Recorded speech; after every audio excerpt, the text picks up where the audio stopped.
Okay, so I got 2 top sirloins I bought at the store, relatively inexpensive. I wanna say it was like $11 for the 2 of them. I got hungry kids right now who are mad at us because we haven't fed them, even though we're over here doing cooking videos. Not true, they've been eating all along, but they're the most demanding audience you can imagine. You should see their Yelp reviews. But also, we bake potatoes at the restaurant and sometimes we don't sell all of them. So I started actually taking the baked potatoes from the restaurants, but it's a tip I always give everybody is just like bake potatoes at home, wrap them in aluminum foil, bake them, and then pull them, put them in your refrigerator because the things you can make from the pre-baked potatoes are like quick and easy and simple, and it's a much healthier starch than just like shoveling, you know, mac and cheese into the kids' gullets. I got the top sirloin here, which I'm just gonna rub it down with a little bit of extra virgin olive oil, all right? You wanna hit me with the salt too?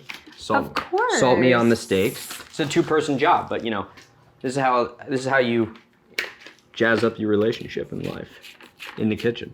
Okay, so we get this going. Now these are thicker than an inch, so I'm gonna start these off in the oven. In addition to the fact that on the top sirloin, I do wanna take these to about medium because you wanna break it down because this has a touch more fiber to break down. So I'll take this to medium, which means I can go in the oven for a few minutes. So I got an oven at 325 degrees. Vanna White's gonna open the door. I'm gonna slip this in the oven and we're gonna go forward on the potatoes. All right, there we go. Okay. You wanna do cottage fries on these? The kids, cottage fries? Yeah, the round discs. I'm trying to think if the kids, like when they look at a fry that's not shaped as a fry, yeah, they don't get it. They're like, oh, no, I don't want to eat this. So just like the way in which the geometry and potatoes go they don't hand in understand hand. it's the same thing. So I think you just do classic. Just do classic? Okay, so we'll slice these down, do thicker, right? Because we want them to hold together. And then we don't want them to completely fall apart, so I'm gonna do fat fries on this, right? Do 1, do 2. There we go. That guy's gonna fall apart, but whatever. Whatever. Let's get, oh my God. What? Get the beef tallow in here. So much. I'm gonna shallow fry this. This is a nice steel bronze pan. This pan is actually an Escoffier style pan that I bought in an auction sale. This is from a hotel that was built in 1926 in I think it might have been the Savoy in London, and I got this at an auction sale. Are you serious? I got this at an auction sale in 2002. I spent $614 on it in 2002, which is equivalent to $10,000 in American money now, and it has lasted me for absolutely forever. I don't know if you're serious. I'm not serious at all. I was gonna say, I feel like I would know about this. Yeah, okay, so let's get this going. We're gonna get this beef tallow just coming up almost to speed. Call it to speed. Take it up to speed. All right, we're gonna fry these potatoes. Then we're gonna pull the top sirloin. We're gonna sear the top sirloin in a carbon steel pan, and we're gonna make a really quick pan sauce on the side. We're gonna hit this with some fresh cheese on the end, and we're gonna give the kids steak frites. I don't know what that was. That was it. That was okay. That was, I'm gonna get you. Okay, there we go. See how quickly that's coming in. Now what's beautiful about a thick pan like this is that it holds the heat, doesn't make the heat go really, really high. If I was doing a thin aluminum-based pan, what would happen is it would get so hot so quickly, it would go from like 0 to 60, but then once I put cold product in there, it would come down to like 270 again, then you turn it up and then it would burn it, right? So it just keeps going like this, back and forth. With a nice solid pan like this, it holds its temperature perfectly. Let's see, how's this going? How is this going? Just do a little dip, right? See, what I'm doing is I'm taking a piece of the potato and I want it to kind of bubble when I put it in there, and it's not, which means it's not up to temp yet. Now we're shallow frying here, right? So this isn't gonna be fully submerged. I'm just gonna kind of keep them going. Part of the reason I'm doing that is that the potatoes are already cooked, so all we're really doing is just crisping the exterior. Yeah, now we're talking. See that? See how it's starting to bubble? There we go, perfect, okay. Go kind of one at a time. Yeah. Ooh, got myself. Ooh, careful. Got myself there. Ooh.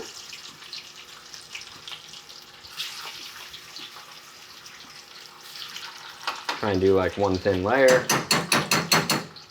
And then how long do you think these will go for? I'm just going now for the exterior, right? I want them to get nice and golden brown and delicious. Just kind of keep those going. All right. We can take some, let's pull this guy out. Pull the steak here out, right? Get that, give that a flip, right? Yeah, so that's perfect. We'll get that dried. Why are we drying these down, babe? Because then we'll get a better sear on them, right? Nothing can brown in the presence of steam.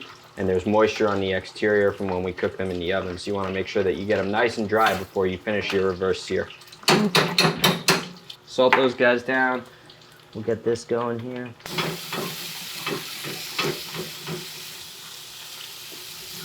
There we go. So we'll keep doing, we'll do the flip and flip and flip and flip and flip, right? Getting nice and golden brown. It's gonna take a minute, right? Because there's a lot of moisture in here too. But as you can see, they're starting to get nice and golden brown. And it's just a quick way to make hand-cut fries out of baked potatoes. When life gives you baked potatoes, make tallow fries. When life gives you lemons, throw them at someone. Oh, look at that guy back there. I know, that guy's getting good. Look at that guy over there.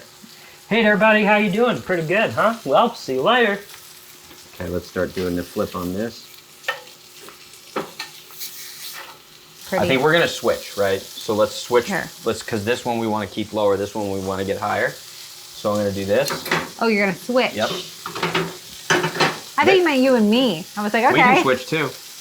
I'll take care of the fries over here. All right. The reason I did that is because this burner is a little bit lower, and I want a higher heat on the steak, and I want a lower heat on the potatoes now that the oil has come up to temp. There we go. Should I flip it now? Yep, flip it.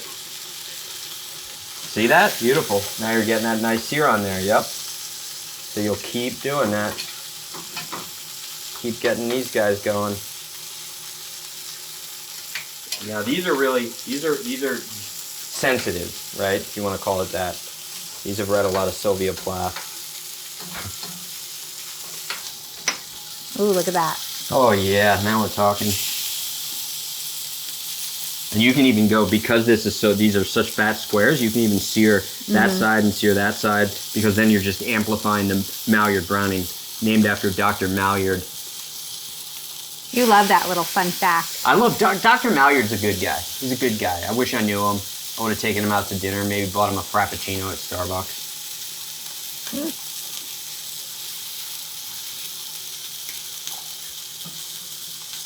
Watching you cook just does something silly to me.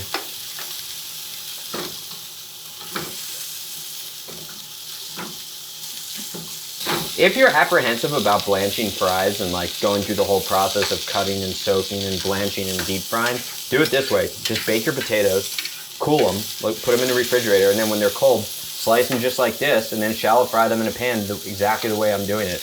It's a little bit of like a fry hack. I know, we got your steak frites going, buddy. Look at this, they're complaining. I'm hungry. My gosh. Somebody's complaining on table 13. The guy just ate, and by the guy I mean my 4-year-old, just ate 6 ounces of Wagyu. Now he's yelling at me that he's still hungry. Although I get the feeling. Once you get a taste of that beauty, it's all over. This is one way to kind of not use too much oil, is you can just tilt it and then cook it from above. Go ahead and give it the old. Okay, ready? 1-2 on there, yeah. Whoa, hello. Hello. Hello, my lady. Hello, my darling. Hello, my ragtop. Gal. Okay, ready? That's such a mom thing, how she moved the hot handle away from the stove. Well, Andrew keeps them like this. No, I mean, it's good. I think it's good that she did that. And then the kids are going to come. That's my biggest fear. They're going to knock it, and then the stuff's going to go everywhere. Yeah. Hot oil. And by kids, she means her husband. Look at that. Look at these fries now. Just getting nice and golden brown and delicious. Hello, my lady. Hello. Where'd you put the tongs? Where'd you put your thong? Where'd I put my thong? Where'd you put your thong? Am I wearing it again? It can't be an accident if it's the second time. That is true. There's some things that need to remain sacred. You brought it up. True. Now I'll reuse this beef towel. I'll just strain this beef towel and then use it again. Oh my gosh, look at that. Who would have thunk from those baked potatoes? Crunchy, golden brown.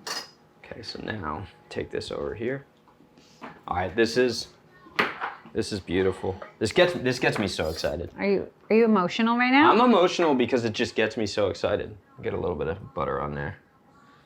Okay, so I've got these, look at these. What the heck was that? Look at these. Look at how crispy this is. You see that? Ooh, I love them like Look at this. that. Wow. I mean, it's just like pure crispiness. I mean, those are like actually really good fries, and all we did was take baked potatoes and dice them up. So I have this cheese here. It's called Mimolette. One of my favorite cheeses. It's a hard cheese. Look at that rind. Yeah. Wow. It comes in a ball like this, right? And when I see it on sale at the store, because most people don't eat cheese like this, they're not weird like me, I always buy a big piece of it, but this is aged for a while. Like, taste this. It's really rich. It's not a cheddar like cheese. It's more of a Parmesan like cheese. It's just traditionally it can be cave aged. You can see. Wow. I mean, it's so incredibly rich. Exterior looks like Mars. Oh, that's good. I know. I know. I'm just gonna grate a little bit over the fries. There we go. See these beautiful fries? Our kids are spoiled. Oh my gosh. No, they're not. They're No, good. they're not. Oh, look at that top sirloin. That is beautiful. We should probably let this rest a little bit longer, but It's a fatty piece, baby. We got to. the kids want to eat it right away, so. This is what I mean about cutting it too early. See how it's all dark there? If I let this sit for a while, it'll kind of rest across, but look at that. Oh my gosh, beautiful. This is for James, so just little bite-sized pieces. That is some steak frite right there for them. All right, big guy, here's some fries and steak.